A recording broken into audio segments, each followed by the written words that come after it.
What is going on, everyone? Lauren Sisler here with AL.com. Jim Dunaway with the Jocks Roundtable, hanging out in the Caliber store. You can check them out for all your hunting and fishing needs. Obviously, you can see we got reels. We're going to reel it in because it's week 11, baby. We're going fishing. Mississippi State, is this still rolling? Is that part of it? Okay. We're still rolling. Mississippi State comes to town trying to land the big one, right? The Great White Whale, #1 Alabama. They're 24.5-point underdogs, Mississippi State is, against Alabama at Bryant-Denny Stadium. That according to our buddy Danny Sheridan. All right, let's go. 3 and out.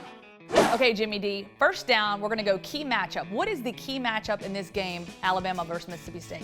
For me, it is Mississippi State trying to find someone other than Nick Fitzgerald to run the ball, but when Nick Fitzgerald runs the ball, he needs to be successful. So it'll be Nick Fitzgerald running versus Alabama's defensive front seven.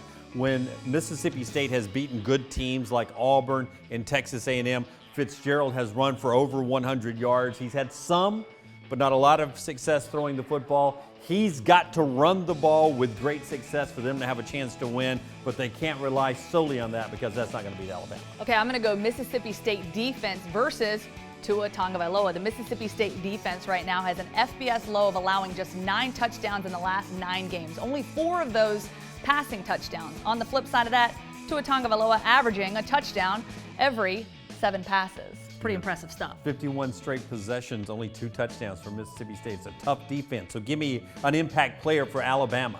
I'm going to go Jalen Waddle. We've highlighted him throughout the season. He's the freshman, but you got a couple guys dinged up, Henry Ruggs being one of those, Devontae Smith. Now, Nick Saban did say in his press conference earlier this week that he expects Henry Ruggs to be back ready to go, but you got to see them distribute the football. Jalen Waddle, he's been a good go-to target this season. I'd like to see him get more receptions and really, kind of get out there and get in front of this Mississippi State defense. For me, it's going to be linebacker Mack Wilson. Go back to the 90s, hammer time, those big pants, right, and the dance, right? It's going to be hammer time here. Nick Fitzgerald's the hammer. He's going to keep trying to pound it up the middle. Mack Wilson can't be the nail. He's got to be the hammer right back. He's the big key for Alabama. Okay, so that now brings us to third down, biggest threat for Alabama. Who is your biggest threat player or unit? Nick Fitzgerald would be the easy answer here, but I'm going to say it's the Mississippi State defensive line. I actually think their defensive line is more challenging than LSU's defensive line was last week. Alabama's offensive line had their best effort against LSU. They'll need to be even better than that to protect Tua against that defensive line. What about you? Okay, so you pretty much just call me a sellout because I'm going with the easiest, obvious answer here, Nick Fitzgerald. He's a mobile quarterback. He chunked up some good yardage against Auburn. He's had his best games of the season these last 2 weekends out, so I'm interested to see how he does against this Alabama defense. And real talk here, Alabama usually comes out a little dinged up, a little bit tired, a little gas coming off that LSU game. So it's going to be interesting to see how physical this Alabama team can contend with Mississippi State. Yeah, you go back to a big heartbreaking loss for LSU, but a big one for Alabama years ago. They come right back and lose to Johnny Manziel at Bryant-Denny Stadium. So that game can take it out of you.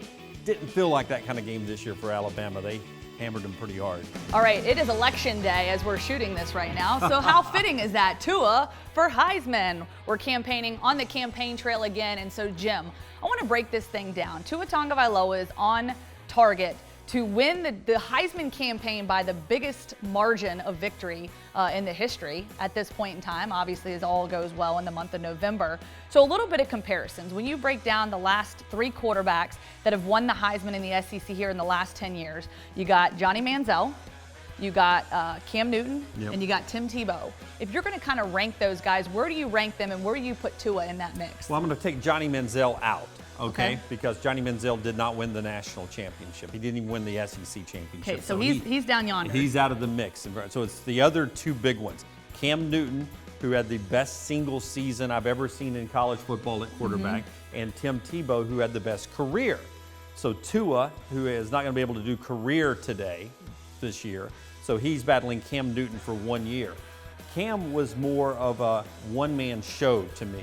Tua is the guy that leads the band, right? 3 ringleader? Yeah, he's the conductor, right? Yep. He's the guy who leads the Alabama train down the tracks, but he's got a lot of weapons around him. So I think Cam Newton is going to always be in a different place because he had to do it differently than Tua's having to do it. Right. Tua's unbelievable and will end up having, if they finish the deal, the greatest season ever in the history of football. But but I think Cam was more of a solo act and had to do it. So he's going to always have a separate place for me. Now, career-wise, if Tua's able to get 2 of these national championships, win a Heisman or 2, then Tua's in a class by himself. Yeah, absolutely, and that kind of ranks up there with Tim Tebow, who led his team also to 2 national championships as well. So the verdict on that, still out. All right, to be debated, and now we're going to talk noisemakers. Look, when you go to Starkville, the noisemakers, the clanging of the cowbell.